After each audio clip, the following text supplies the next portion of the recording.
सभी को सुमित्रा मुत्था का सादर प्रणाम और जय जिनेंद्र। पिछले कई महीनों से मेरे भीतर एक विषय को लेकर बड़ी ही चिंता और पीड़ा हो रही है, क्योंकि ये पीड़ा एक व्यक्ति से संबंध रखता है। इसलिए मैं चाहती हूँ कि इस वीडियो को आप अपने पूरे परिवार के साथ मिलकर देखें, ताकि आप ये डिसाइड कर सकें कि इस मामले को लेकर आप लोगों की क्या राय है और आप इस विषय को लेकर अपनी भूमिका कैसे अदा कर सकते हैं। क्योंकि ये जो विषय है ये वर्ल्ड वाइड पर, वर्ल्ड लेवल पर एक व्यवस्था परिवर्तन के इरादे से महामारी की आड़ में खेला जा रहा है, और जिसके तहत और इस विषय को लेकर इसके विरोध में कई सारे प्रोटेस्ट भी हो रहे हैं, कई धरने हो रहे हैं, कई प्रदर्शन चल रहे हैं, कहीं पर रैलियां निकल रही है, कहीं पर पीएम और सीएम को ज्ञापन दिए जा रहे हैं, और कहीं पर कानूनी लड़ाई भी जारी है। मुंबई हाईकोर्ट में तो पिछले सितंबर से इस विषय को लेकर के कानूनी लड़ाई नॉन स्टॉप चल रही है, और इसमें बहुत हद तक सफलता भी मिली है। लेकिन इससे पहले भी इन्हीं लोगों ने स्वाइन फ्लू, एड्स जैसी बीमारी भी लेकर आए थे, लेकिन हर बार ये पकड़े गए और फेल हो गए। लेकिन इस बार कई सालों के ऑब्जर्वेशन के बाद आर्टिफिशियल इंटेलिजेंस की सहायता के साथ पूरी वेल प्लान स्ट्रैटेजी और वेल क्रिएटेड स्ट्रैटेजी के साथ ये लोग उतरे हैं। हालांकि इनके इस प्रोपेगेंडे का खुलासा भी कई सारे सोशल एक्टिविस्ट, सोशल रिफॉर्मर्स, कार्यकर्ता और भी डॉक्टर्स, लॉयर्स, साइंटिस्ट कर चुके हैं। लेकिन फिर भी इन्होंने ह्यूमन माइंड की ऐसी प्रोग्रामिंग कर दी है, ऐसी प्रोग्रामिंग कर दी कि इस एक मामूली सर्दी खांसी बुखार को इन्होंने एक महामारी का रूप दे करके पिछले 2 सालों से लोगों को ठगते आ रहे हैं, और लोग इसी झूठ को सच मानकर इसी भ्रम में जीते आ रहे हैं। इन सब के चलते समाज का एक बहुत बड़ा तबका ऐसा भी है जो अभी तक इन सारी परिस्थितियों से बिल्कुल बेखबर और अनजान जी रहा है, और उन्हीं की इस बेखबरी ने मेरी नींद उड़ा रखी है। क्योंकि ये एक बहुत बड़े प्रलय के संकेत है, और फिर भी लोग इतने निश्चिंत बैठे हैं, ये बड़ी चिंता की बात है। क्या हम इतने कायर हो चुके हैं कि हमने गुलामी स्वीकार कर ली है, या फिर हमें अभी तक इस तूफान के आने की भनक ही नहीं हुई है? कुछ तो है, क्योंकि पिछले मार्च 2020 से ये खेल नॉन स्टॉप चलता आ रहा है।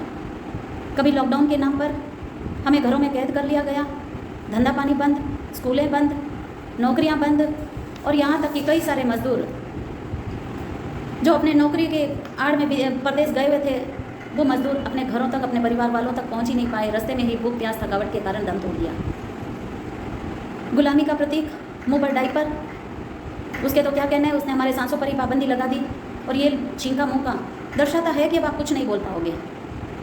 और इसी छींके के नाम पर ये सरकारी नौकर मनचाहा वसूली में लगे थे, आम लोगों को लूटने की पूरी हड़कंप मचा रखी थी।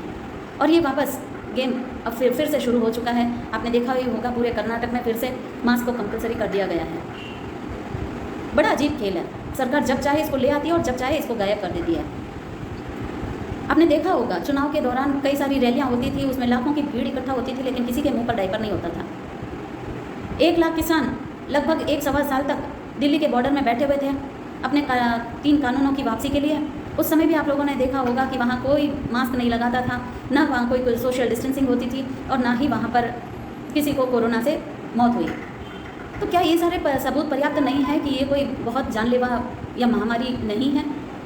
सोशल डिस्टेंसिंग के नाम पर लोगों को अपने परिवार से, समाज से बिखेर दिया, दूरियां बढ़ा दी, और यहाँ तक कि लोगों के मन में इतना भय पैदा कर दिया कि लोग अपने ही परिवार वालों से रोगग्रस्त हो जाने पर उनके पास जाने तक से घबराते थे।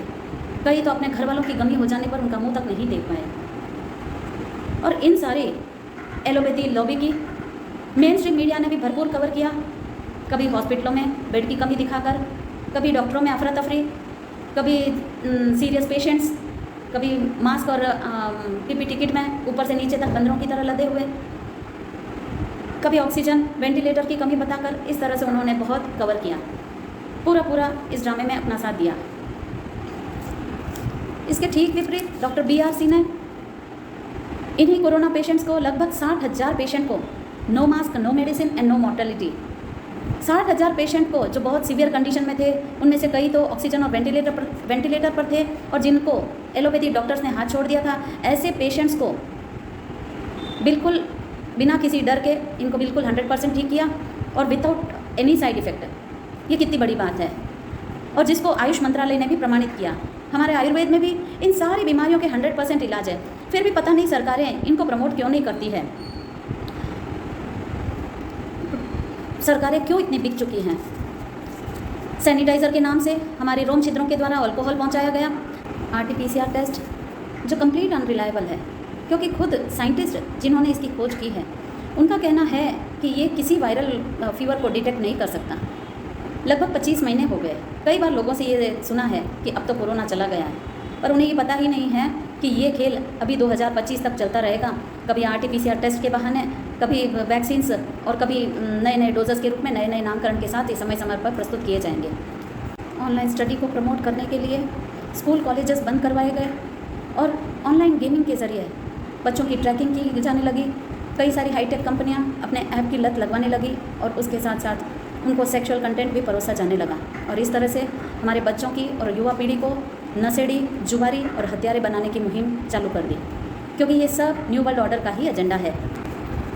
ऑनलाइन ट्रेडिंग के नाम पर हमारे बच्चों को, युवा पीढ़ी को कामचोर, निकम्मा, महत्वाकांक्षी, बिना मेहनत के कमाई, ये सारी आदतें लगवा दी। ऑनलाइन शॉपिंग को बढ़ावा देकर मिडिल क्लास और लो क्लास लोगों की कमर तोड़ दी। इन सब की भरपाई कौन करेगा? हमारे हर कमाई की हिस्सेदारी सरकार टैक्स के रूप में वसूल लेती है, लेकिन हमारे हर नुकसान की भरपाई करने की जिम्मेदारी कभी सरकार नहीं लेती। WHO से पूछा गया कि इस बीमारी की सीवियरिटी बताइए, तो जवाब मिला कि यदि 1 लाख लोगों को ये बीमारी हो जाए तो 2-3 लोगों के मरने की संभावना है। जबकि भारत में हर साल TB से 100 में से 35 पेशेंट मर जाते हैं। लाखों किसान कर्जे के दबाव में आत्महत्या कर लेते हैं। लाखों लोग एक्सीडेंट में मर जाते हैं और कुपोषण से लाखों बच्चे मर जाते हैं। गलत इलाज के अभाव में और डायरिया से तो लगभग 15% से अधिक मौतें भारत में हो जाती है। प्राकृतिक आपदाओं से तो मरने वालों की गिनती ही नहीं है। इन सब की सरकार ने कभी चिंता नहीं की। फिर सरकार इस बीमारी के पीछे क्यों पड़ी है? और इस बीमारी से रिलेटेड जितने भी प्रोटोकॉल सरकार लेकर आती है वो सारे अनसाइंटिफिक और साइड इफेक्ट से भरे हैं। इनकी सेफ्टी की जिम्मेदारी के एविडेंस सरकार के पास बिल्कुल नहीं है। क्या ये सारे सबूत पर्याप्त नहीं है ये समझने के लिए सरकार की बदनीयत और गलत नीतियों के? इसी साल जनवरी से सरकार ने वैक्सीन को मैंडेट कर दी, लेकिन अब सुप्रीम कोर्ट और हाई कोर्ट से पूछे जाने पर सरकार ने इसे वॉलेंटरी बताया। तो देखिए सरकार किस तरह से हमारे साथ ये डबल गेम खेल रही है। आज भी भारत में कई लोगों को घरेलू उपचारों पर ही विश्वास है। वो जल्दी से कोई भी तरह का इलाज, दवाई या वैक्सीन लेना नहीं चाहते हैं। इसलिए लातों के भूत बातों से नहीं मानते, टीके को अनिवार्य कर दिया गया। क्योंकि रिसर्चर्स में ये खुलासा हुआ कि जिन राज्यों में दूसरी बार कोरोना हुआ उसमें 91% वे लोग थे जिन्होंने दोनों टीके लगवा रखे थे। ये बात NDTV और टाइम्स ऑफ इंडिया की है।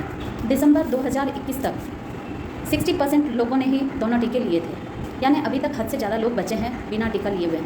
इसलिए उन्हें अपनी षड्यंत्रों की पोल खुलने का डर है, इसलिए वो सरकार से गड़बड़ी कर रही है, जल्दी से जल्दी टीके लगवा लिए जाएँ। और दूसरा कारण ये भी है कि वैक्सीन 2016 में ही खरीदी जा चुकी थी, जब तक ये बीमारी का कोई नामो निशान ही नहीं था। और अब इन वैक्सीन की एक्सपायरी डेट भी नज़दीक है, तो पूंजीपति और फार्मा कंपनियां सरकार पर प्रेशर बना रही है कि जल्दी से जल्दी इनको लोगों को लगा दिया जाए। अभी इसी महीने आधार पूनावाला ने सरकार से ये कहा कि आप वैक्सीन के बीच का जो गैप है उसे 9 महीने से घटा करके 6 महीने कर दो। इसलिए इसी कारण से अभी बच्चों में भी इस टीके को अनिवार्य कर दिया और जोर शोर से इसकी शुरुआत हो चुकी है। साइंटिफिक रिसर्च बताती है कि नेचुरल इम्यूनिटी आर्टिफिशियल इम्यूनिटी से 13 गुना बढ़कर होती है, और बच्चों में तो उनकी नेचुरल इम्यूनिटी वैसे ही स्ट्रांग होती है। रिसर्च बताती है कि इन वैक्सीन की यदि 4 डोज बच्चों को लगा दी जाए तो उनकी रिप्रोडक्टिविटी ही खत्म हो जाती है। पहली बार ऐसी वैक्सीन बनी है जो DNA और RNA पर बेस्ड है, और इसके द्वारा हमारी बॉडी में नैनो पार्टिकल्स इंसर्ट किए जा रहे हैं और हमारी प्रोग्रामिंग की जा रही है।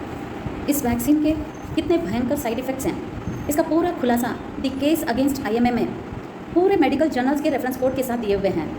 ये वैक्सीन कितनी अनसाइंटिफिक और बिल्कुल कमर्शियल है। इसका आधार है कि इस पर ना तो कोई रिसर्च हुई है, ये हम पर ही एक्सपेरिमेंटल ट्रायल किया जा रहा है। अब सवाल उठता है कि इतना सब कुछ जान लेने के बाद भी हम इसे बीमारी कहेंगे या षड्यंत्र? यदि बीमारी है तब तो ठीक है, पर यदि ये षड्यंत्र है तो हम कब तक अनजान बनेंगे? क्या हमारी चुप्पी, लापरवाही, बेवकूफ़ी हमें गुलामी से बचा पाएगी? बहुत कोशिश की खुद को चुप रखने की। परिवार वालों ने भी कहा, क्या तुम्हें ही ज़रूरत पड़ी है, जो मिले उन्हें समझाते बैठती हो? क्या तुम्ही ने ठेका ले रखा है? सबको सब पता है, फिर भी सब चुप हैं, हम किसी को समझा नहीं सकते। लेकिन बात जब हमारे बच्चों पर आ जाती है तो मुझसे रहा नहीं गया, जो हमारे समाज का भविष्य है। मैंने कई लेडीज़ की लाचारी देखी है। जब उनके बच्चों को लेकर उनके स्कूल्स और कॉलेजेस में वैक्सीन के लिए जोर लगाया गया, तब तक वो मैं पूछती थी कि अब क्या करना चाहिए। उन्हें भी मैं यही बताती थी कि अपने बच्चों की लड़ाई हमको स्वयं लड़नी होगी। ये लड़ाई सबकी है और सबको मिलकर लड़ना है। मैंने कई एजुकेशनल इंस्टीट्यूशंस के इंचार्ज से भी बात की, लेकिन सब बेबस नजर आए। मैंने तो उन्हें यहाँ तक कह दिया कि जिन स्कूल और कॉलेजेस को आप बचाना चाह रहे हैं और जिन बच्चों को आप वैक्सीन लगवा रहे हैं, जब वो बच्चे ही पढ़ने लायक नहीं बचेंगे तो आप कैसे बचोगे, आप किन को पढ़ाओगे और आपकी इंस्टीट्यूशंस कैसे बचेगी जब आप झूठ का समर्थन करते जाओगे। इनका अल्टीमेट टारगेट तो हमारे बच्चे ही हैं। ये हमारे बच्चों को, अगली पीढ़ी को शारीरिक और मानसिक रूप से इतना विकलांग कर देना चाहती है ताकि ये इन षड्यंत्रों के खिलाफ विरोध करने लायक ही ना बचे। यदि हमारे बच्चों का भविष्य ही सुरक्षित नहीं है तो हमारा समाज और धर्म कैसे सुरक्षित रहेगा। जब हम ही सोए रहेंगे तो हमारी अगली पीढ़ियाँ रोएगी। बच्चों में भी आए दिन इसके साइड इफ़ेक्ट्स देखने को मिल रहे हैं। कभी आपने 12-12 साल के बच्चों में हार्ट अटैक या पैरालाइज देखा, सुना? नहीं। लेकिन अब ये सब कुछ हो रहे हैं। सरकारें पूरी तरह इन मेडिकल माफियाओं, उद्योगपतियों और पूंजीपतियों के हाथ की कठपुतली बनी हुई है और पैनिक क्रिएट करने के लिए, उसे बनाए रखने के लिए न्यूज़पेपर और मेन स्ट्रीम मीडिया को भी बहुत ऊंची कीमत देकर ऑलरेडी खरीदा जा चुका है। विपक्षी पार्टियों को भी चुप रहने की कीमत दी जा चुकी है।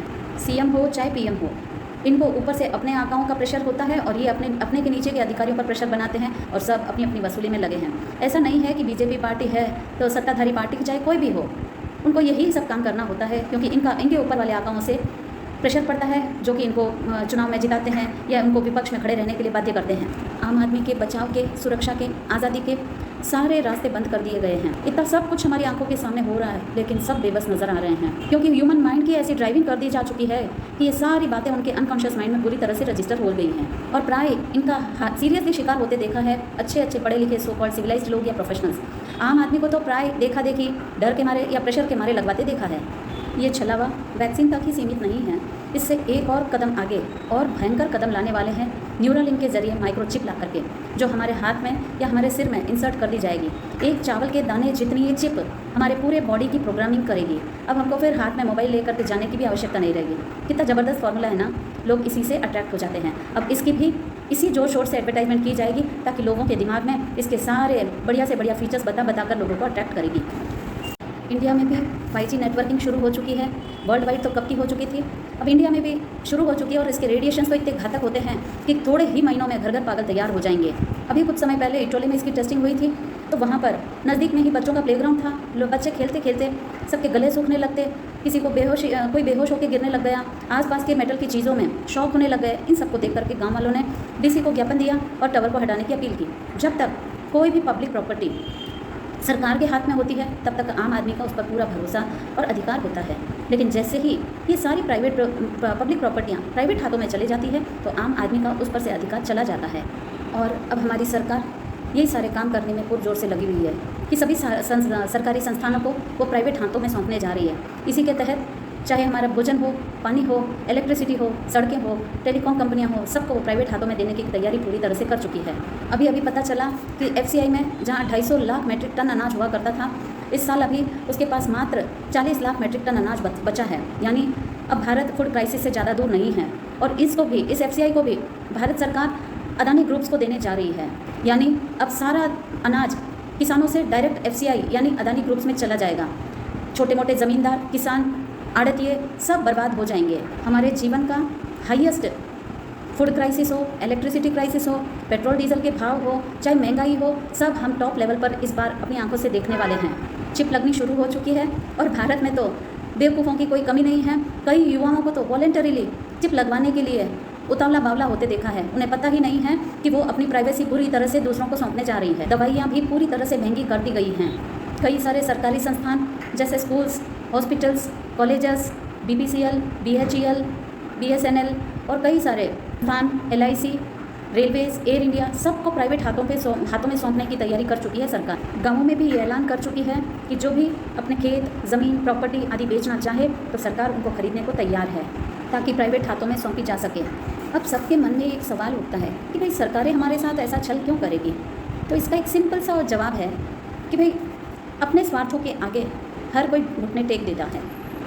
कुछ ग्लोबल एलिट्स या फैमिलीज़ जो पूरी दुनिया को गुलाम बनाना चाहती है, क्योंकि उनका मानना है कि यदि हम पूरे देशों के दुनिया के सभी देशों को हम कर्ज देते हैं तो पूरी दुनिया हमारे हिसाब से चलनी चाहिए, उनके सारे संसाधन हमारे कब्जे में होने चाहिए। और इसी मंशा की पूर्ति के लिए ये ग्लोबल एलिट्स सबसे पहले टारगेट करती है उन देशों की सरकार और प्रशासनिक अधिकारियों को उनको ये लालच दे करके कि उनको चुनाव में जिताया जाएगा और सरकार उनको ही सत्ताधारी बनाया जाएगा, इस तरह के प्रलोभन दे करके उन राज्य के उन देशों की सरकारों को अपना गुलाम बना लेती हैं। पूरे वर्ल्ड का बैंकिंग सेक्टर इन्हीं लोगों के हाथ में है, चाहे WHO हो, world bank, Swiss bank, IMF, world economic forum जैसी सारी संस्थाओं के संचालक यही लोग हैं। और यही कुछ फैमिलीज़ जैसे रॉथस्चाइल्ड, रॉकेफेलर, एलन मस्क, श्वाब और भी बहुत सारे फैमिलीज़, यही सारे मेडिकल इंडस्ट्री के भी सरगर्म, यही कुछ लोग हैं जो सारे देशों के प्रधानमंत्री और राष्ट्रपतियों को अपने इशारों पर नचाते हैं। और जो भी इनका विरोध करते हैं उनकी एक ही सज़ा होती है, मृत्युदंड। जैसे इराक के राष्ट्र, इसके साक्षात उदाहरण हैं इराक के जॉन कैनेडी, इराक के सद्दाम हुसैन, अमेरिका के जॉन कैनेडी, इब्राहिम लिंकन आदि। हमें तो पता ही नहीं है कि हमारे देश के 1 रुपये के नोट में भारत सरकार लिखा होता है और 2 से 2000 तक के नोट में RBI लिखा होता है। देखने में तो ये मामूली सा अंतर लगता है, लेकिन ये छोटा सा अंतर, इस छोटे से अंतर की वजह से हमारे देश का 60% टैक्स का पैसा लूट लिया जाता है और देश का हर साल लगभग 7 लाख करोड़ रुपया लूट लिया जाता है। दुनिया में जितनी भी महंगाई और मंदी बढ़ती है, उन सब के पीछे इन्हीं लोगों का हाथ होता है, बैंकों को लूटने के लिए और लोगों को लूटने के लिए। और इसका दोष विपक्षी पार्टियां सत्ताधारी पार्टियों को देती रहती है। उन्हें पता ही नहीं है कि ये सब बैंकों से खेला जा रहा है लोगों को लूटने के लिए। दुनिया भर में जितने भी हमले होते हैं, आतंकवादी हमले होते हैं या युद्ध होते हैं, उन सब के पीछे किसी इस्लामी ताकत की नहीं, इन्हीं इसी अर्थव्यवस्था का खेल होता है। जब जब युद्ध होते हैं तो हथियार बेचे जाते हैं, कर्ज दिया जाता है और ये सब पहले से ही तय होता है। और इसी खेल को चलाए रखने के लिए समय समय पर युद्ध भी छेड़ दिया जाता है। और वर्तमान में चल रहा ये षड्यंत्र भी, ये विश्व स्तर पर खेला गया युद्ध भी इसी का एक हिस्सा है। पर इस बार का ये खेल बॉर्डर पर नहीं, घरों में खेला जा रहा है। हथियारों से नहीं, केमिकल से खेला जा रहा है, दवाई और वैक्सीन के रूप में। प्रकृति के साथ भी भयंकर खिलवाड़ किया जा रहा है। अभी डॉक्टर विलास जगड़ाले की रिपोर्ट से पता लगा कि लगभग 1 लाख किलोमीटर तक का अंटार्कटिका में आइसबर्ग पिघल चुका है और उसके कारण समुद्री सतह 1 मीटर से 1.5 मीटर तक की बढ़ गई है। और इसका रेफरेंस उन्होंने नासा की रिपोर्ट से दिया और ये भी बताया कि नासा वालों ने तो यहाँ तक अलर्ट दे दिया है कि लगभग 50 माइल तक की दूरी के कोस्टल रीजन वालों को इलाका खाली कर देना चाहिए। आर्टिफिशियल क्लाइमेटिक चेंजेस भी करवाए जा रहे हैं और आकाश में प्लेन के जरिए ग्राफीन ऑक्साइड छिड़काया जा रहा है लोगों को इन्फेक्ट करने के लिए, पशु पक्षियों को, लोगों को इन्फेक्ट करने के लिए। धूल की बारिश, बर्फ़ के ओलों की बरसात भी कराई जा रही है खड़ी फसलों को नष्ट करने के लिए। बैंकिंग सेक्टर बैंकिंग के अलावा बाकी सारे काम कर रही है। अलग अलग तरीक़ों से एडवर्टाइजमेंट के ज़रिए लोगों को बहुत ज़्यादा कर्ज लेने के लिए आकर्षित कर रही है। घरों के प्रॉपर्टी के नाम पर, मिलों के नाम पर, फैक्ट्रियों पर और भी पढ़ाई के नाम पर और भी प्रॉपर्टी है, ज्वेलरी पर है, खेतों पर, इस तरह से सबको कर्ज के लिए बार बार आकर्षित करती जा रही है ताकि लोग ज़्यादा से ज़्यादा कर्ज लें और जब कर्ज ना चुका सकेंगे तो सारी प्रॉपर्टी सरकार जब्त कर सकेगी और प्राइवेट हाथों में सौंप सकेगी। रिसेंटली कॉरपोरेशन बैंक में भारत का सबसे बड़ा साइबर अटैक हुआ जिसमें 92 करोड़ ट्रांसफ़र कर लिए गए और 32 देशों की टीम इस जांच में लगी हुई है। तो सोचिए आम आदमी के पैसों की क्या सुरक्षा। जो बैंक में अपने पैसों को बिल्कुल सुरक्षित मानते हैं, उनके पैसों की जिम्मेदारी सरकार इस नियम से बता रही है कि सरकार आपके किसी भी पैसे की जिम्मेदारी नहीं लेती है, तो आपके सारे पैसों की सिक्योरिटी किसके पास है। हम पर पूरा कंट्रोल करने के लिए, हार्ड कैश को ख़त्म करने के लिए सरकार बहुत जल्दी डिजिटल करेंसी लाने वाली है और उसके बाद तो इस तरह के साइबर फ्रॉड होते ही रहेंगे और सरकार पहले ही नियम बना चुकी है कि हमारे बैंक के पैसों की जिम्मेदारी वो नहीं ले सकती। छोटे मोटे व्यापारी हो, किसान हो, चाहे मजदूर हो, उन सब की रोटी पर लात मारने की तैयारी हो रही है रिप्लेसमेंट के द्वारा। यानी अब हर जगह इंसान की जगह रोबोट और ड्रोन लेने वाले हैं। किसानों को भी अट्रैक्ट किया जा रहा है सब्सिडी दे करके कि आप ड्रोन खरीद लें, आपको सब्सिडी दी जाएगी। इसलिए सब जगह वैकेंसी घटाई जा रही है। यानी खेती होगी, किसान नहीं होंगे, पढ़ाई होगी, स्कूल नहीं होंगे, व्यापार होगा, दुकानदार नहीं होंगे, इलाज होगा पर डॉक्टर नहीं होंगे। यानी चारों तरफ बेरोजगारी, भूखमरी, लूटपाट और आतंकी हमले होने वाले हैं। अब तक जितनी भी परिस्थितियां हमारे सामने लाई गई वो सब मात्र एक ट्रेलर था। एक्चुअल फिल्म तो अब आने वाली है। सरकार अब लाने वाली है न्यू पब्लिक हेल्थ बिल के नाम से, जो अभी जून में होने वाले मानसून सत्र में सरकार पेश करेगी संसद के सामने, जिसकी ड्राफ्टिंग तो 2017 में ही हो गई थी और पब्लिक डोमेन में भी लाया जा चुका था। लेकिन उस समय तक इस बीमारी का कोई नामो निशान नहीं था तो पब्लिक ने भी इस पर ध्यान नहीं दिया। लेकिन सरकारें ये कह करके निश्चिंत हो रही है, ये कह करके फ़ायदा उठा रही है कि हमने तो 5 साल पहले ही ये बिल पब्लिक के सामने कर दिया था। यदि ये नेशनल हेल्थ बिल पास हो जाए तो ये कहता है कि यदि कभी किसी देश में बायो टेररिज्म या महामारी का दौर आ जाए तो सरकार 4 स्तर पर, यानी केंद्र सरकार, राज्य सरकार, जिलाधिकारी और ग्राम पंचायत, इन 4 स्तरों पर सरकार ये अधिकार देती है कि सरकार को यदि शक हो जाए कि कोई व्यक्ति वायरस फैला रहा है तो उसके घर में घुसकर उसको क्वारंटीन के नाम पर वहाँ से ले जाया जा सकता है। उसके घर का कोई सामान या उसके घर की बहन बेटी पर यदि शक हो जाए तो उनको भी आइसोलेट करने के नाम पर उनको घर से बाहर क्वारंटीन के लिए ले जाया जा सकता है। सरकार जो चाहे टेस्टिंग कर सकती है, उनको क्वारंटीन कर सकती है, उनको वैक्सीन लगा सकती है, और वो भी हमारी प्रायर कंसेंट के बगैर। अब तक जो लोग ये कहकर विरोध कर रहे थे कि मेरा शरीर मेरा अधिकार है, इसकी रक्षा कैसे करना, इसका क्या इलाज करवाना, ये मेरी जिम्मेदारी है, सरकार की नहीं। अब इस नए कानून के आने के बाद तो हमारा अपने शरीर पर से भी अधिकार छीन लिया जाएगा। सरकार को यदि लगे कि हमारे घर की कोई चीज़ वायरस फैला रही है, जैसे घर का सामान है, कपड़े हैं, किताबें हैं, पार्सल है, या घरों में जमा अनाज है, या गोदाम में पड़ा अनाज है, खेतों में खड़ी फसलें हैं, हमारे पालतू जानवर हैं, इनमें से यदि किसी पर भी शक हो जाए तो वो जिंदा है तो मार सकती है और मुर्दा है तो जला सकती है। हमारी परमिशन के बगैर हमारा DNA तक स्टोर कर सकती है सरकारें। परिस्थितियाँ सारी हमारे सामने हैं, मुद्दे तो बहुत हैं बताने के लिए, लेकिन फिर भी शॉर्टेस्ट वे में कंक्लूड करके मैंने उन सारे मुद्दों को यहाँ रखने की कोशिश भी की है। अब सवाल उठता है कि हमको क्या करना चाहिए, क्योंकि हमें किसी सरकार को, किसी पार्टी को, किसी सदस्य को दोष नहीं देना है। क्यों हमारे विरोध में, हमारे लिए किसी के मन में इस तरह के भाव आते हैं? क्या इसके पीछे गलती हमारी नहीं है? क्या हमारी चुप्पी, बेवकूफ़ी, लापरवाही ये सब जिम्मेदार नहीं है इन सारी परिस्थितियों के? क्योंकि अन्याय को सहना ही अन्याय को बढ़ावा देना है। गलती हमने कर दी है, भरपूर कर दी है, और इस गलती को सुधारने की जिम्मेदारी भी हम पर ही है। और इसके लिए, और ये किसी एक व्यक्ति की परेशानी नहीं है, इसलिए इस परेशानी से निपटने के लिए अपने अपने इलाके के समाजों को संगठित होना होगा बिना देरी किए। बंद आंखों से सरकार पर भरोसा और अपनी आडंबर युक्त जीवन शैली और सुविधाओं के प्रति हमारी लालसा, इन सब उलझनों में हम इस तरह उलझ चुके हैं कि अपने निजी स्वार्थों की पूर्ति से हटकर हम इससे बाहर कुछ सोचना या समझना ही नहीं जान पा रहे हैं। हम अपनी ही समस्याओं में इस कदर उलझ चुके हैं कि हमें और बाहर की कोई समस्या नज़र ही नहीं आ रही है। सरकार को दोष देने से या खुद को लाचार बताने से हम अपनी इस गुलामी से बच नहीं पाएंगे। इसके लिए तो अब एक ही रास्ता बचा है कि हम सबसे पहले जिस टेक्निक से उन्होंने हमें गुलाम बनाने की कोशिश की है, यानी बीमारी के भय को या पैनिक को क्रिएट करके और उसको बनाए रख के, हमको भी बस उसी टेक्निक को फॉलो करना है। अब जिस डर को उन्होंने बनाया है, हमको उस डर से पहले, सबसे पहले उस डर से हमको बाहर आना है, क्योंकि जब कोई बीमारी ही नहीं है तो डर किस बात का। और रही बात सत्ताधारियों से निपटने की, तो आम आदमी की ताकत के आगे सब का सर झुक जाता है, क्योंकि इतिहास साक्षी है और हमारे तो आगम ही प्रमाण है कि जब जब कोई राजा या शासक क्रूर, अन्याय, अत्याचारी हो जाते हैं, तब तब जनता को, श्रावकों को और यहाँ तक कि पंच महाव्रतधारी साधुओं को भी आगे आना पड़ा कर्तव्य बोध के लिए और उनका प्रतिकार करने के लिए। और हमारे आगम तो इस बात के भी प्रमाण है कि जब जब सत्ताधारी भी कई एक समस्याओं को सुलझाने में सक्षम नहीं होती है, वहाँ पर ही एक आम आदमी या छोटा सा श्रावक भी बहुत कुछ खास कर देता है उन सारी समस्याओं को सुलझाने के लिए। और उसके लिए हमको सबसे पहले तो पॉजिटिव होना होगा कि जब कोई समस्या बड़ी है ही नहीं तो चिंता किस बात की। और दूसरे में जो सरकार ऊट पटांग कानून लाती है, उन सब का विरोध मिल करके करेंगे तो किसी की भी ताकत नहीं है कि उनको हम पर लागू किया जाए। और एक निवेदन आपसे ये भी है कि अपने अपने घरों में हार्ड कैश जरूर रखें, अगले 8-10 महीनों का अनाज पानी भी भरपूर रखें, फिजूल खर्ची से बचें, स्वावलंबी और आत्मनिर्भर बनने की कोशिश करें। समाज के पदाधिकारियों को आगे आना होगा और हमारी जो नई युवा पीढ़ी जो बिल्कुल बेरोज़गार हो चुकी है, उनके लिए आत्मनिर्भर बनने के नए प्रयासों की ओर हमारा ध्यान लगाना होगा। विदेशी गुलामी से बचना है, क्योंकि ये ही हमको शारीरिक, मानसिक और आर्थिक रूप से कमज़ोर बना रही है। विशेष निवेदन मुझे अपनी माताओं और बहनों से है कि अब बहुत जल्दी सरकार फिर से वैक्सीन के लिए जोर ज़बरदस्ती करेगी। हमको अपने बच्चों की जिम्मेदारी निभाना है, हमको अपने बच्चों को वैक्सीन से बचाना है, क्योंकि ये वैक्सीन उनको कहीं का नहीं छोड़ने वाली है। अपनी निजी स्वार्थों से, अपने कंफर्ट जोन से हम सबको बाहर आना होगा, क्योंकि अब भी हमने अपनी नींद नहीं उड़ाई तो ये सारी सुविधाएं, ये रईसी ठाट, ये खाना पीना, शौक मौज, धंधे, नौकरियां, ठाट बाट, सब कुछ, ये डिग्रियां जिनका हम गर्व करते हैं, जिन पर हम अपने आप को बहुत ऊंचा मानते हैं, ये सारी हमसे छीन ली जाने वाली है। फिर भी चैन कैसे आ रहा है, बड़ी चिंता की बात है। धर्म खतरे में है, इंसानियत खतरे में है, समाज खतरे में है, जीवन खतरे में है, पशु पक्षी समेत पूरी मानव जाति संकट के घेरे में आ चुकी है। क्या आपको नहीं लगता कि हमारे पुण्य की पूंजी फूट गई है? लेकिन अभी एक चांस बाकी है।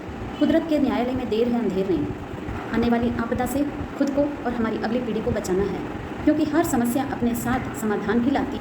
अतीत का अंत ही भविष्य का नव निर्माण करता है। समाज को बचाने के लिए, संगठित करने के लिए पदाधिकारियों को आगे आना होगा, क्योंकि सबका साथ मिलने पर ही सबका विकास संभव है।